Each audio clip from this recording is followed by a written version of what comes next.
Hello, everyone. I'm James Milan, and this is, as you can tell, the DPCD update. I am joined by our Director of the Department of Planning and Community Development. She is Claire Ricker. I am meeting you for the first time. Really, I want to welcome you. Oh, thank you so much. I've had such a warm welcome from so many people here. It's been great getting to know folks and people have been just so friendly. I've really appreciated the warm welcome. Well, I really look forward to future DPCD updates with you. And again, I'm super glad to be meeting you for the first time today. Yeah. But we should get to business, of course. So we have several things to talk about because we always do. I know though that the most recent event, because there was a meeting last night about it that would be worth talking about, is the Mass Ave and Appleton safety and accessibility corridor project, that intersection that I think everybody in town is quite familiar with right Yes. now. So just give us a sense of how things went last night and what you can tell us about the project.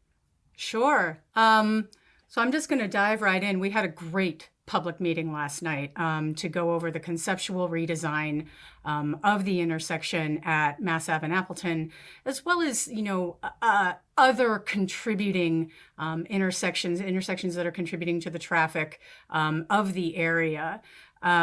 We had about 35 people there, and the people were pretty receptive to the concepts. I think once we got down to it, it was really discussing trade-offs, between protected left lanes, some parking, protected bike facilities, which of these can we all fit at the same time in this space with an eye towards safety? And I think our consultant Stantec did a pretty good job, did a really good job, in fact, of being thoughtful with their concepts, really putting out there on the picture some of the different options that could happen.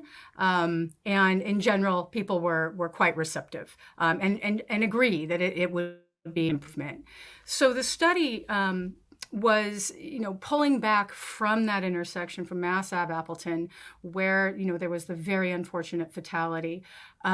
Stantec looked at the corridor from Quincy Road to about Richardson Avenue, which is a very pulled back look at, rather than focusing on the one intersection, take a look at these other contributing issues. We had a public meeting in June, lots of comments.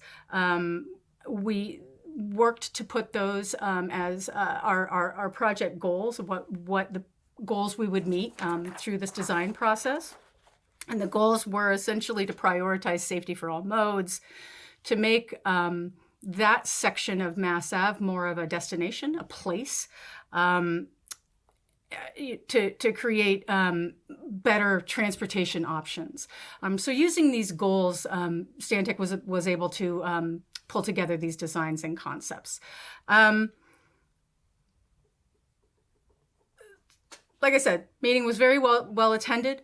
We got a lot of good updated comments, related to working towards a final design, a final concept. We are looking to finalize the preferred concept likely in the next couple of weeks. And then again, we will reach out to the public. There are still a few public meetings scheduled as we move from concept to construction documents. What we are looking to do, and we're waiting for some funding to be able to do this, is eventually produce fully engineered, biddable construction documents to do this project. This will be a big infrastructure project in the millions of dollars. And I think generally we agree that there will be at least one new stoplight and probably two. Those are very expensive. So this is, a big project that we're looking to undertake. And the good news is, once we get to a point where we've agreed on the concept, and I'm very positive about the meeting we have last night, we can then move forward and really get some good cost estimates and things like that associated. Yeah, I think everybody knows it's a tricky intersection, and the kind of the respective constituencies that need to be attended to. It really is just complicated to figure out how to do that and maximize, of course, safety. I also just wanted to note that that's really interesting to hear that part of the consideration here is actually making that a destination of sorts, as opposed to simply a point of kind of a transit point where people are transferring from one route, in a sense, to another, Right. because that's generally how it's being used now. And I think once people are wanting to stop there and do things, I think that will naturally itself just kind of help with the overall just the competing interests there. All of the concepts presented will address, kind of the speed through that area. Mass Ave is a little funny down at that end. It's basically a straightaway almost through town until you get to, the Appleton Street intersection where it starts to get curvy, and there's a little more grade there. So all of the concepts will move traffic more slowly through that area. And with the slowed traffic should come more of a sense of place, more people stopping, and definitely, more of a stopping place than a transition place, as you mentioned. That sounds like great news, really. Next topic, I think, why don't we talk about Electrify Arlington, which is something that we have spoken about on DPCD updates going back a number of months now. Yeah. It's an exciting thing, and there's a kickoff event, I understand. That's right. So our sustainability manager, Talia Fox, has been working on this program, Electrify Arlington, just diligently looking to get the program kicked off on November 2nd. There will be a meeting in the community center. I believe it starts at 7 o'clock. But essentially what this is it's going to be a one-stop program where property owners, homeowners, renters can come looking for information about how to electrify their own properties. What's out there? What is out there in terms of Mass Save benefits with the new infrastructure bill, the rebates and the savings on electric equipment are very generous. I mean, and so we would like to be able to deliver that information to the community, anybody who's interested in moving to electrification of their property. So we're very excited about it, ready to kick it off. I think this is a great program. I know that the community is very, very interested in it, and I'm excited to get it going. Yeah, I think, again, great idea to make a kind of one-stop shopping experience here for people to really find out about this, because Right. I can tell you, in my house, we've been in this process over the last 5 years or so, and certainly we are big fans of all of this, including the rebates that that are possible to get. But I think having people be able to come to a place at a particular time and then get all the information that they need, or get many of their questions answered, and then be able to make those decisions, it's a great idea. Yeah, I'm like I said, I think it's a great program, and Talia has endless energy related to it, and we're really, really excited to get it going. Yeah. And you referred to the fact that it's going to be taking place at the community center. I just want to remind people, because again, this is still a little bit new for Arlingtonians, that the community center is that building at the corner of Maple and Academy Streets, which is going to be more and more used and more familiar to everybody, because it really is a community center as of this point forward. The old center school is also how I've heard it Central school, to. right? Central school, exactly Central right. School. So last of the topics that I know that we want to talk about today is some good news. So why don't you share that with us?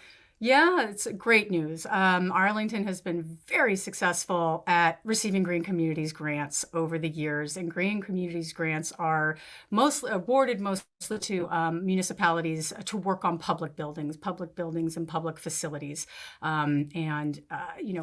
to bring up the efficiency, because most of those buildings are quite old, and are operating on, older systems. So we received $100,000 through our Green Communities. I'm just trying to, sorry. Through our Green Communities, and we'll be doing 3 town buildings. The Dahlin Library, which is your building, with ACMi, will be getting insulation and heat pumps. So we'll be Woohoo! moving to electrifying, the ACMi building. We're going to insulate the attic at Town Hall, and then we are also working on an insulation project at the it's LED lighting fixtures in the classrooms at Brackett Elementary School. So those are the three projects we'll be focusing the Green Communities Award on this year. I think that said, I'd like to also mention, Green Communities as a program has been funding a lot of energy retrofits, insulation, things like that over the last, say, decade that the program has been in place. They are looking to start awarding grants for electrification of public buildings and facilities. And so the project that we're doing at the Dahlin Library is actually an electrification project too, to some extent. We're looking for, I think, the next couple of applications will be going to more electrification at other public buildings, simply because that seems to be what the program is shifting to awarding funds to. So less retrofit, more electrify. It has been really one of the lovely things about the conversations I've been having with public officials over these last 8 years, how consistently we get to talk about green grants and what is being, the ways in which that money is being implemented all over Arlington in so many different ways, so many different buildings and public thoroughfares, et cetera. So clearly it's not just something to feel pride in, but also something that is having a beneficial effect on people's everyday lives already. And, the prospect of that continuing into the future is really, really nice to share always with the public. All right. Well, I think that wraps it up for the official agenda, but I just want to make sure that we haven't either missed something or that there's not something that you'd like to add. So if so, please do. So there's something I'd love to add. In fact, I think our next update, one of the topics, or maybe the only topic I'd like to go over, is the comprehensive permitting law, Massachusetts Chapter 40B. What it is, what it isn't, what it means, what it doesn't mean, and how we can best discuss these projects in a way that's fact-based. And, with the information that we have. I think that 40B has gotten a very bad name in town for a lot of good reasons.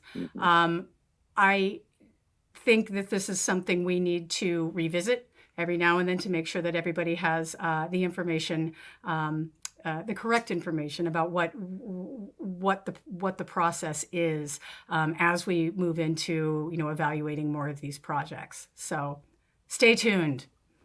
A 40B primer, great idea. Great idea, because as you said, lots of conceptions and misconceptions floating about, and certainly a term that almost everybody who's been in this town for any length of time is familiar with. But like you said, clarification of the parameters of it can only do good. So look forward to that. Okay. All right. Well, thank you very much for your time. We really do appreciate it. I know, again, this kind of, adapting to a new job and new environment and new town, et cetera, is a full-time job in and of itself. And then in addition to that, you've got a department to run. So taking the time to talk to us and to the Arlington audience, we really do appreciate it. It's my pleasure. All right. Well, we look forward to our next conversation. Of course, I have been speaking with Claire Ricker. She is our director, of our Department of Planning and Community Development. This has been the DPCD update. As I just said, we really genuinely appreciate Claire taking the time. We also appreciate you taking the time out there to join us. Thanks so much for that, and we'll see you next time. I'm James Milan. This has been the DPCD update.